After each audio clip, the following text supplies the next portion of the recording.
Hello, everyone, and welcome to another episode of the Wise Decision Maker Show, where we help you make the wisest and most profitable decisions. My name is Dr. Gleb Tsipursky. I'm the CEO of Disaster Avoidance Experts, the future of work consultancy that sponsors the Wise Decision Maker Show. And I'm joined today by Andrew. Andrew, can you please share a little bit about yourself and what you do? Of course, it's great to be here. My name is Andrew Min. I lead technology and digital innovation at RXR. So RXR is about a $20 billion vertically integrated real estate investment manager, and we cover everything from office, multifamily residential, a little bit of single family residential, industrial, and infrastructure, kind of across the real estate spectrum. Excellent. Now, I just had interviewed Peter Miskovich, the head of future of work at JLL, which obviously is also in real estate. He was telling me that generative AI adoption in the real estate space is embryonic. What's your perspective on that? What is your own approach to adopting generative AI? Where do you stand? What's your journey? It's a great question. And I think that's exactly right, actually, at the industry Mm, level. And I think a big part of it, I think there's kind of two reasons for that, right? One is that the industry historically has not understood the need for something like generative mm, AI or more broadly technology, right? A lot of it has been built on sweat, right? Which is good. But it's sometimes taken a less systematic approach to solving problems that have mm, other asset classes like equities or other mm, securities. Um, I'd say RXR has been a little bit different in that mm, respect, in two ways. One is we embraced quite some time ago, well before any of the kind of modern generative AI tools had come out, a belief that we needed to be more systematic in our decision-making processes. And in mm, order to do that, it required both data and then kind of collating, analyzing that data and mm, sharing it back to our teams in the form of insights, right? That are actually actionable, not just some pretty graphs and charts. And so mm, we'd actually started on this journey, back in 2018, 2019, mm, with a mix of two things, right? One was saying, what are the problems that exist in an organization mm, where technology could be useful, right? And I think that's one issue that a lot of companies today face, right? Which is they say, mm, Gen AI is really cool. What can I do with it? And it becomes a little bit of a mm, hammer looking for a nail mm, versus flipping it and saying, what are the problems in my organization? mm, And then working backwards, what are the appropriate technologies, whether they be mm, Gen AI or something completely different, like just a descriptive set of analytics that could solve this. The second thing is in the service of that, mm, we were very targeted about what data we collected. So ultimately, mm, our long-term vision was we want to collect a ton of data, have it all stored in a mm, clean data lake, and be able to use that data, right? Because the more data you mm, have, the more valuable it is. Where I've seen a lot of our peers fall down is they spend 3 years trying to collect data. Halfway mm, through, they kind of give up because they've never actually mm, figured out what to do with that data. And mm, there's a little bit of kind of paralysis by analysis. And so mm, instead, we were actually really targeted in the data we collected and said, okay, given the specific set of use cases, we're only mm, going to collect enough data to solve those use cases. And we did that in a scalable way, of course, and then we tacked on more and more data as we went. And so I mm, think, sitting here 6 years later, there are two things that I think are differentiated us and have allowed mm, us as a firm to use Gen AI. I think I would say probably much more than an average peer. One is the fact that we've been very clinical in trying to figure out mm, where it can be used rather than just saying we're a hammer looking for a nail. And the second is we've collected a very large data set in mm, a kind of well-organized data lake that kind of has laid the foundation for us to be able to mm. adopt Gen AI at scale versus other organizations that are just starting that journey. Excellent. So I'm glad to hear that you're much further ahead than other organizations. Tell me a little bit about what you've done with generative AI adoption. Give me a little bit of use cases. What have you done? What are some examples? And then we'll dive into those use cases. Of course. So a couple examples that I think are really interesting, right? And RXR as a firm, right, again, is vertically integrated. And Mhm, so there are a lot of even just opportunities to create value for a diverse set of stakeholders, right? And mm, so I'd kind of bucket it into three things. One is mm, how can we improve the customer experience for the people that live, work, and play and shop in our buildings? The second is how do we improve the financial performance for those assets? And then the mhm, third is how do we kind of just make the corporate experience and team member experience better and mm, more effective, right? And so I'll give a couple examples in each of those categories. On the customer experience side, a big piece of it has been leveraging kind of learnings and approaches from other industries mhm, to build best-in-class hospitality. So one example is trying to proactively work with our staff to understand what are moments that really matter to our residents, as an example in our apartment buildings, and help them understand what matters to them. So for example, we did a lot of research analyzing the data we collected and so on to try to figure out what makes residents feel loyal. And one piece of that is when they feel known. And so a big driver of feeling known is small things like when they tell you their birthday, you remember a year later, right? And maybe even buy them a small present, or even just something as simple as saying happy birthday. Now, in a 200-unit building, that's very difficult for one resident manager to do, right? And even if that person can do that, right, and has an amazing memory, at some point they're going to get promoted, right? And then you kind of start over. And so we built a very simple CRM that allows our team, and it's very integrated into the workflows, that allows our team to kind of capture different pieces of information that residents tell them, right? Like we're not going out and buying data about them. It's only things that residents have told us, and then use predictive algorithms, right, to prompt the staff as to one, when there's a moment of surprise and delight coming, like a birthday, a building anniversary, a pet birthday, or some other meaningful moment that they told us about, and also use AI to recommend what might work well. So for example, if a year ago you bought them a cake and they say, that is so nice, I'm actually trying to do low sugar, maybe it'll remind you of that and say, hey, actually, we don't recommend doing this next time, right? There's a second version. So that's one way that's kind of like very proactive, and I think highlights also the importance of AI is not this kind of black box thing that interacts like a robot in a corner. It's best used when it's paired with our vertically integrated teams, right? And when it empowers people. And I think another really good example of that is, we have a proprietary messaging platform. We get, again, in our residential portfolio as an example, thousands of messages every day from our residents. And some are complaints, some are work orders, some are compliments, or some are even just questions like, do you have a brunch recommendation in the area I'm new? One of the things that we do is we run a natural language processing algorithm that we built on top of all those messages, and we calculate the sentiment score. So is it a positive or negative message? If positive, how positive, negative, how message. And then we also run it through an LLM that tells us what the topic was, right? Is it about parking? Is it about the trash, right? Is it about a water leak? Is it about just a local recommendation? And then we use that to figure out, what are people talking to us about, and what are trends in sentiment? So in real time, I can say, oh, this building is usually really satisfied. It's trending down. And then we use AI again to kind of to analyze the data and create predictive alerts that say, hey, there's a problem with this building. You've gotten a ton of negative sentiment messages, and they all seem to be about parking, right? And then that actually has allowed us to do things like go out and figure out there was a water leak at one of our buildings, and we centrally figured it out even before the on-site teams knew about it. Or even some things, you can't always control them, right? Like one time there was a blackout, and so we needed to communicate to our residents. And so it kind of proactively prompted us to say, we need to tell our residents that there's a blackout so they're not freaked out and don't understand what's going on, right? So that's a couple examples on the resident experience side. On the performance side, I think, there's a number of things that we're doing, but I think the most interesting one we're looking at is we use predictive algorithms, collecting all of the data that we collect to try to figure out what are the drivers of what makes someone more likely to renew, so that we can emphasize those things, because we use renewals as a proxy for satisfaction, right? At the end of the day, if you keep on wanting to stay at our buildings, that implies you're really happy living in our buildings, right? And so one really good example of that is, we looked at, one of the inputs that we collected was amenity data, right? Amenity usage data. Many developers would put in gyms or co-working spaces and whatnot. Again, as an example in the residential portfolio, we're doing this in other sectors too, to say, oh, and they'll say, oh, this is really important. People love using the gym. And when you ask them for the evidence of that, it's usually anecdotal, right? And so what we actually did was we went in and we said, among other things, do people that use our amenities more, are they more likely to renew?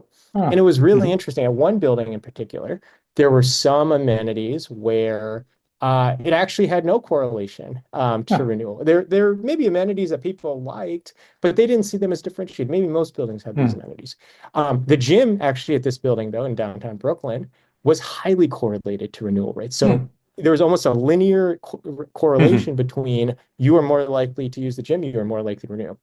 And then there were some that were really distinct. So there's one building in New Rochelle that has this, we call it a speakeasy, and it's like a hidden door, and you open it up, and it's this beautiful event space. And we often Hmm. host building events there. And there is a disproportionate, an exponential correlation between Hmm. people that use that space and are more likely to renew. And so that's helped us with a couple things. Sometimes it says Hmm. we should really be thoughtful about the capex and invest it in Yeah. special spaces, right? Or it's not just a CapEx decision, right? We realize that at this building in downtown Brooklyn, there are a lot of fitness enthusiasts and they love our building. And so Hmm. we're saying, let's lean into that. And so Hmm. we do more resident programming centered around fitness now as a result of Hmm. this, right? And so you don't even necessarily have to spend more money. It's just Hmm. being more efficient about how you spend that money so that residents get happier about Hmm. it, right? And so another good example is it turns out the biggest predictor of non-renewal is if you've had an extended period of time for your work orders to get closed out, right? And Hmm. Sure. sometimes, right, it's not something we can control, right? Sometimes a part's on back order and so on. Hmm. But what we've started doing as a result of that is again using AI. We'll prompt our teams to message residents because we want our teams Hmm. to kind of be front and center here, to Hmm. feel like they have a personal connection with the resident. Hmm. And the teams will go out and message the resident and say, hey, just so you know, I know you've been waiting a couple of days. We are still working on this. Here's the reason why Hmm. it's on back order, right? And Hmm. so that the resident feels like they have some sort of transparency. Hmm. It's not just a black box where they have to check in every couple of days. We're proactively reaching out to them because of our algorithm, kind of making this Hmm. recommendation and saying, hey, it's time to let the resident know what's going on because you haven't told them anything in the last couple of days. Um, and then the last one, kind of, I mentioned just improving efficiencies for our teams, right? Hmm. So there's a couple of ways we do this. A big piece of what we do, right? As you can tell, a large part of our secret sauce is we empower our team members, right? That our Hmm. team members Hmm. are the frontline customer experience and Hmm. ask performance folks. Um, and a large part of that's through training, right? And Hmm. historically, training is really hard to scale. Either you have someone who's really good at training people, Hmm. but unfortunately, they end up spending all of their time training and don't have time to do their day job. Sure. Or you kind of do recorded videos and they're not that Hmm. interactive. And one of the things that we started doing has been using kind of interactive avatars. And so we'll write Hmm. up a training script, we'll put together slides, and it'll actually generate an overlay of a person on top of it who kind of feels a little more Hmm. interactive, feels like you're almost watching a Hmm. webinar with a real person versus just a recorded video or Hmm. or a set of slides that someone's reading off of a script. And you've seen actually even just as a result that like the amount of staff engagement, and even just Hmm. from an outcomes perspective, they're Hmm. clearly internalizing it better as a Oh. result. Um, or even basic things like we're leveraging a lot of the kind of image generation or video Hmm. generation, generative AI tools to make our content pop a lot more, right? And people just find Hmm. that really compelling. And the last example, kind of a little more on the investor side, is a lot of times we'll get due diligence questionnaires, right? Hmm. About maybe risk profiles, risk protocols or IT protocols or our track record, right? Like kind of Hmm. questions that investors generally always ask. And they're Yeah. all, many of them are similar questions, but maybe worded slightly differently. And, we have a team that historically their job has been they go back through all the old Word documents that they filled out Hmm. before and they try to search for all the keywords like, oh, there's a Hmm. question about cybersecurity and they type in cybersecurity, but maybe in the past they answered it with IT security, so they can't find it. And so what we've done now is we've actually built in-house a tool that Hmm. collates all our past responses and then uses generative AI, one to search through all our past responses and try to find ones not based on keywords, but based on Hmm. like the actual content that is most similar using reasoning, and then recommend those answers. You can actually pull up the original Hmm. document so you know that it's not hallucinating, and then Hmm. crafts a recommended answer for you. So you go from Hmm. spending hours and sometimes days trying to answer these questions to in a click of a button, you have a fully baked questionnaire response. So those are just some of the ones that we Hmm. work with. No, that's excellent. Those are some great examples. I'm curious about, you mentioned during some of your examples how you're measuring the outcome. So can you tell me a little bit more about the metrics they're using?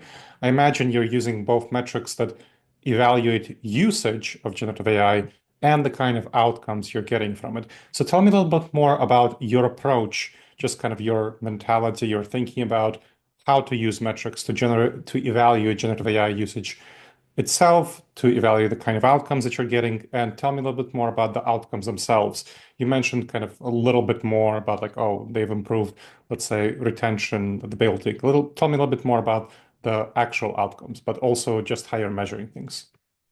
Of course. So it's a really good question, right? And I think it goes back to what I was saying at the beginning, which is it Hmm. has to be business case driven and use case Yeah. driven, right? And so we actually start by saying, what is the business problem you're trying to solve? And so, for Hmm. example, it's I want to figure out how to spend money more effectively on amenities from a capital perspective. And so we say, okay, well, why are we putting in amenities in the first place, right? And the answer ultimately is because people like them, and if they like them, they're more likely to renew. So we said, okay, Hmm. so then our outcome variable must be renewals, right? That is the ultimate kind of Yeah. answer. Now, of course, renewals only happen once a year, right? And so, and there are other reasons people don't renew. So you need to make sure you can build a kind of Hmm. a broad machine learning model that's able to take all of that Hmm. into Hmm. account. But if you isolate down to controllable renewals, as an example, and then maybe you also pick intermediate variables. So for example, sentiment, which I mentioned earlier, is Hmm. actually a really good proxy for renewals. If you're very unhappy, you're very unlikely to renew, right? And if you're very happy, you're much more likely to renew unless it's something Hmm. like a job or job relocation or something like that. And so we pick those outcome variables based on the business question, right? Then we say, Hmm. okay, how can we use generative AI or whatever, right? Descriptive analytics or even Hmm. just an off-the-shelf software program to improve those variables, right? And we set up a Hmm. Hmm. hypothesis and then we actually measure it, right? And we go back and look and say, okay, did retention change? And based on a machine learning model, do we think it changed because of these practices we put in place Hmm. or other ways, right? Hmm. And I think there's so that's kind of like the gold standard, right? But Yeah. again, renewals happen once a year, so it takes a while to do that. In between, we rely on kind of two intermediate sources. One is we do, to the extent we can, we do try to survey or collect feedback from Hmm. residents in real time or customers in real time, whether they're residents or office workers or whatnot. And that's a mix of these surveys, but also kind of monitoring sentiment and saying, okay, is it changing as a result of this, positively or negatively? And then the other thing is we really rely on our team members, right? I think one Hmm. of the things that's really interesting is I mentioned again this renewal model concept where we kind of say, hey, Hmm. like, why are people renewing? It's interesting because one of the things we said was, hey, I wonder what would happen if we asked our team members if they think that certain people are going to renew. Hmm. And it turns out that they're extremely accurate at predicting whether or Hmm. not people are going to renew, like these property staff, right? Because they talk to these residents, they know these residents. And so that's created a lot of predictive power. Hmm. And so one of the things Hmm. that we already intuitively knew, but we can also empirically prove, is that our staff are really good at telling us if something's working. And Hmm. so a lot of it, frankly, is also working with our team members on the properties to make sure that whatever we're rolling out that we think is good for our residents or our office employees or our shoppers, that they actually think so as well. And if they don't, they're probably right. Hmm. So let's talk a little bit about your team members. Now, I know that in a number of contexts, team members are somewhat hesitant about AI. There's a lot of fear, there's a lot of anxiety about AI and job displacement. And so, what did you do to address such concerns, which I'm sure were there at RXR as there are at other places? And how did you get team members to engage more effectively with generative AI tools? It's a great question. So again, I think probably the number one thing is we've been doing this well before generative AI became a hot Hmm. topic, right? Like we've really invested heavily in this since 2018, 2019. And when we did it, we actually never had the hypothesis that using technology or data or nascent AI at the time was going to lead to substantial job reduction, right? And Hmm. part of the reason for that is we ultimately believe that our team members at RXR are our secret sauce, right? Hmm. What we believed though was sometimes they didn't have all the information they needed to make systematic Hmm. decisions. Sometimes information existed in silos, so departments weren't able to collaborate as effectively, or they were spending a lot of time doing rote tasks, right?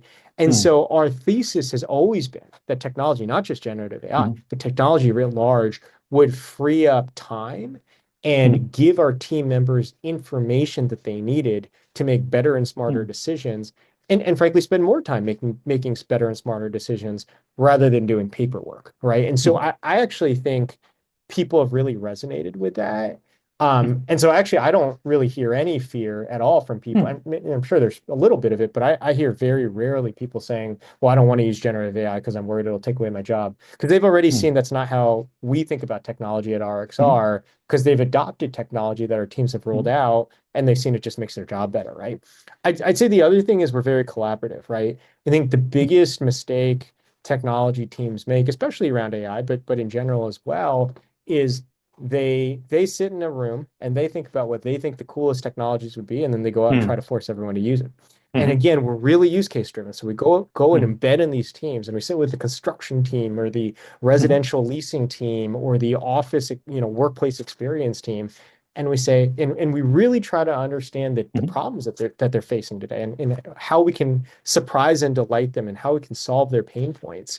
And then we really iterate with them on the solutions. We don't just kind of go away for 6 months and build something or procure something and then come back to them and say, here it is, Hmm. go use it. We make sure they're embedded in the entire design process from the beginning to the Hmm. end. And so as a result, they feel like they're owners, right? They don't feel like something's Hmm. being foisted upon them. And I think as a result, people have kind of come to see more and more value.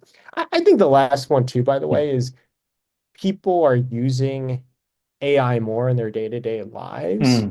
And I think you saw this a little bit with mobile, even right, like Hmm. 10 years ago, when people started calling taxis and booking hotels and booking Hmm. airplanes and shopping, right, using a phone, it just made them more and more likely to expect that their landlords would let them pay rent with their phone Hmm. and reserve work orders, Hmm. request work orders or book amenities. Um, and I think similarly here, the adoption to some Hmm. extent follows consumer, or even, emails kind of like that, right? Where, as people adopted Gmail, they got more comfortable with Hmm. the idea of cloud, of hosted email, right, rather than email you download.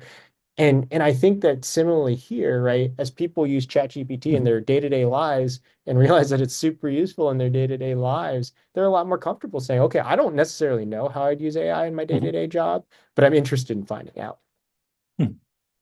Now, when you're talking about getting engaged with various stakeholders on generative AI, it makes me think about issues, and you mentioned hallucinations earlier, around risk management and AI governance. How did you develop your risk management, compliance, ethics, AI governance policies? What are they in broad terms, and how are you thinking about them? It's a great question. So obviously it's still evolving, right? Because the Yeah. space is still evolving. But what I would say is it's it's it's kind of a couple of metrics of success. One Mhm. is we involve it's a top-down mandate, right? Mhm. The our enterprise technology committee I help lead, but it's Mhm. chaired by RXR's vice chairman and chief legal officer. Mhm. And then it's also so there's a top-down mandate of this is really important and we all need to kind of get on board.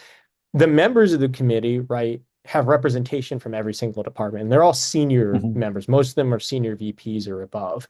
And so it's something that all the departments take really seriously and participate Mhm. in. Again, I think it goes back to the idea of feeling a level of ownership over the answer Mhm. rather than outsourcing it to the technology department.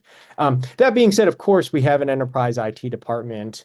They do, have an enterprise risk checklist and a Mhm. cybersecurity checklist that you have to pass in order to use technology, in order to use any, especially generative AI, Mhm.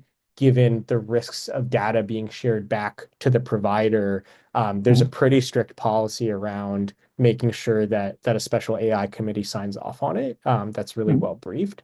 Um, but yeah, I think the short answer is making sure that all the departments are bought in so that it's not just Mhm.